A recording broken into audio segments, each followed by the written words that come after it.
अस्सलाम वालेकुम दोस्तों, मैं हूं आमिर हबीब और आप देख रहे हैं life with Aamir.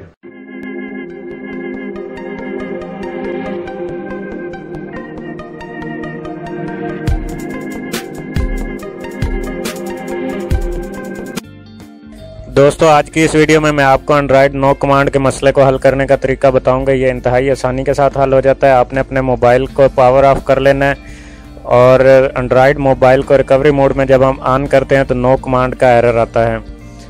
Android mobile को रिकवरी मोड में ऑन करने के लिए वॉल्यूम अप और पावर के बटन को एक साथ दबाया जाता है, लेकिन पावर बटन को छोड़ दिया जाता है जैसे ही फ़ोन ऑन होने लगता है, और फिर फ़ोन ऑन होने के बाद पावर वॉल्यूम अप के बटन को भी छोड़ दिया जाता है। और यहाँ पर कुछ इस तरह से नो कमांड का हमें मसला दिखता है, लेकिन ये इंतहाई आसानी के साथ हल हो जाता है। आपने पावर बटन को दबा के रखना है और वॉल्यूम अप बटन को दबा के फ़ौरन छोड़ देना है, तो ये आपका मसला हल हो जाएगा। अपना बहुत सारा ख्याल रखना है, मुझे दुआओं में याद रखिएगा। जिन मेरे दोस्तों ने अभी तक मेरे चैनल को सब्सक्राइब नहीं किया उनसे गुजारिश है वो जल्दी से सब्सक्राइब कर लें और साथ बेल आइकन को भी दबा दें। मुझे दीजिए इजाज़त। अल्लाह हाफिज़।